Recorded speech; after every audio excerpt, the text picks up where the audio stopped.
Part 2: Prophetic and Scientific Authority in Conflict.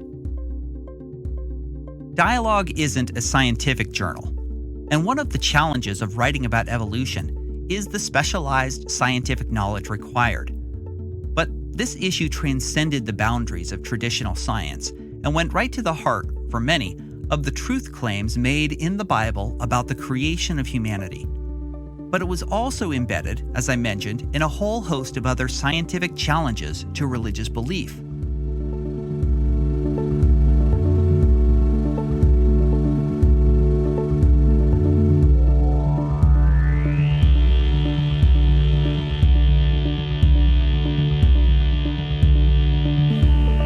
The first time the topic is addressed in dialogue is in the autumn-winter 1973 issue that has a whole dedicated collection on science and religion.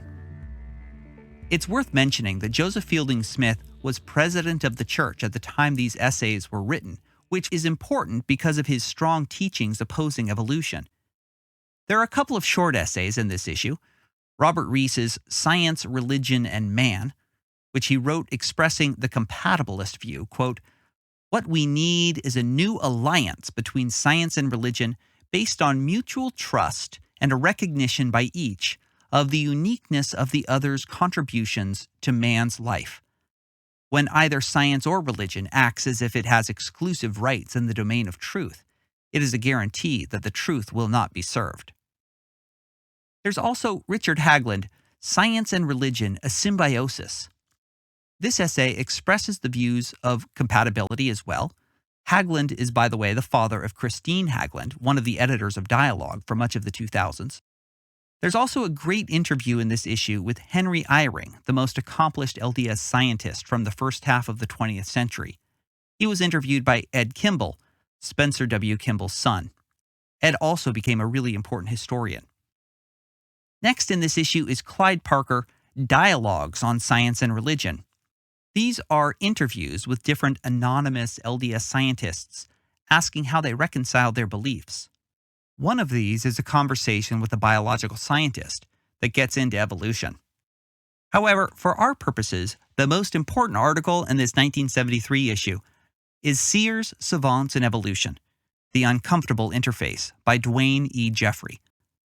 Jeffrey is one of the most important scholars on this topic in the late 20th century. He was a professor of integrative biology at BYU for many decades and has many important publications. This was a really important essay that was republished a number of times. Some consider it to be one of the most important articles published in Dialogue, comparing it to Lester Bush's foundational article on race. It was not only the most sophisticated treatment of the topic by any Latter-day Saint up until that time, but in some ways the only sophisticated treatment. Jeffrey picks right up from Darwin and indicates that Mormons really haven't dealt with this issue seriously.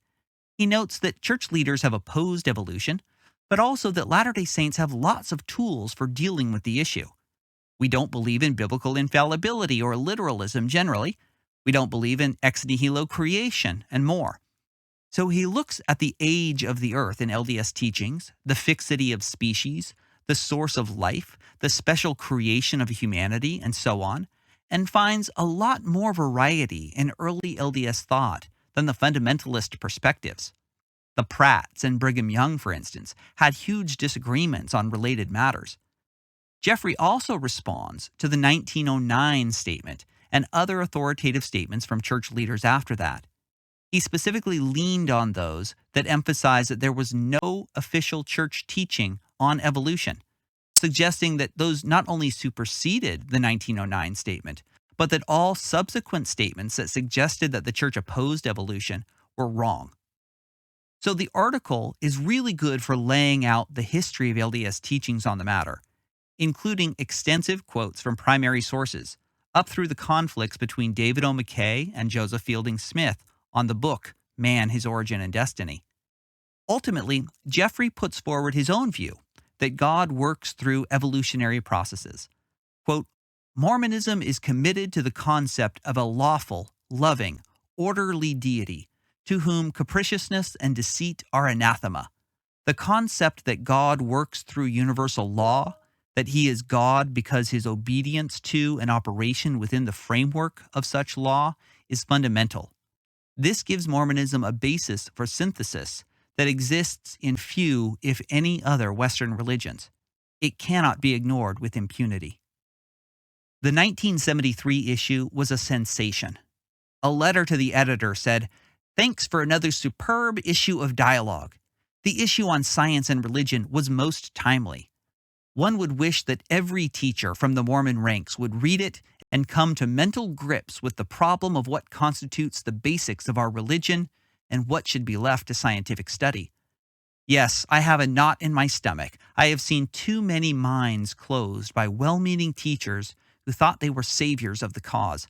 You see, I am a geology teacher, and too often have the opportunity to observe these minds set in action." The following year, in 1974, Dialogue published SEERS, SAVANTS, and Evolution, a continuing dialogue. This was a collection of brief responses to Jeffrey's article, kind of like letters to the editor. It also included a response from Jeffrey. Stephen and Kathleen Snow begin, "Dwayne Jeffrey is to be thanked for his article, SEERS, Savants, and Evolution, The Uncomfortable Interface. It is an excellent summary of the history of thought on evolution of the Church. To illustrate its power, it made us very carefully reconsider our own anti-evolution bias and again perceive evolution as a possibility." The Snows then went for a very big however and argued against evolution and reconciliation. At the same time, these authors were open to those who accepted evolution in good faith as not apostates, so I guess that was something. Don Woodward chastised Jeffrey for, quote, not going far enough and coming across as, quote, an apologist for the Church. Norman Eataw was tough on the other end. Quote, Jeffrey's willingness to compromise church history to reach a conclusion that the Church has not taken a stand against his pet scientific dogma has an all too familiar tone. Readers of Dialogue were entitled to more than a selected rehash of quotes on creation and evolution to reach the dubious conclusion that no stand has been taken. He gives several examples, including, quote, the views of Joseph Fielding Smith should be enough to convince anyone that a president of the Church has articulated a position against evolution. This response was and remains typical of many who oppose evolution, who want to emphasize all of the times church leaders have condemned it, rather than the time that church leaders have professed neutrality. It reveals a long-standing weakness in church governance, where extreme conservative positions are professed alongside statements of neutrality from more moderate voices, but the conservative stridency often wins the day.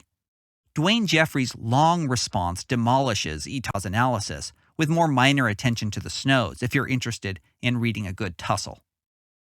There were bigger tussles going on too. Dwayne Jeffrey's article made its way to Ezra Taft Benson, an arch-conservative apostle. Benson was flabbergasted by the article, according to reports, especially since it was written by someone teaching at BYU. The following year, he denounced evolution and BYU professors who taught it at a BYU fireside. Several people tried to get Jeffrey fired over this article, but BYU President Dallin H. Oaks saved him with the help of Gordon B. Hinckley. Apparently, the efforts to get Jeffrey fired continued for many years afterward. The problem of a recent church president, Joseph Fielding Smith, speaking out so forcefully against evolution really did put those who accepted evolution on the defensive. Smith certainly didn't believe that the church was or should be neutral on the matter, but in 1979 there's a great little article shedding light on the authority of Smith's infamous book.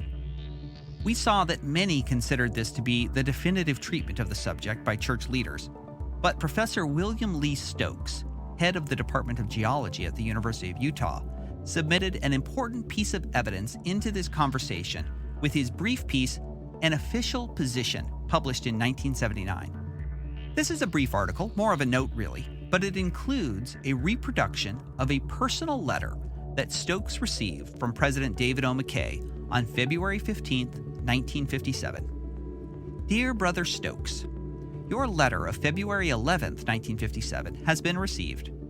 On the subject of organic evolution, the Church has officially taken no position. The book, Man, His Origin and Destiny, was not published by the Church and is not approved by the Church. The book contains expressions of the author's views for which he alone is responsible. Sincerely, your brother, David O. McKay. Stokes understood that given his position at the University of Utah, teaching many LDS students, and the stated reasons for his inquiry, he should share the letter with anyone who might be confused. But he kept it private without explicit permission for many years.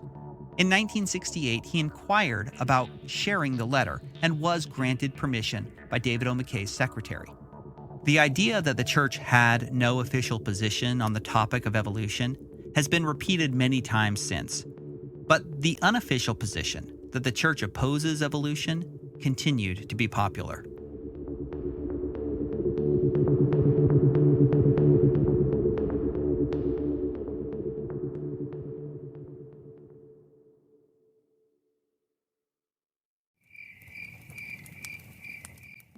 Welcome to Bristlecone Firesides, casual conversation around a virtual fireside where we discuss faith, the earth, the universe, and everything. We are your hosts, Abby and Madison.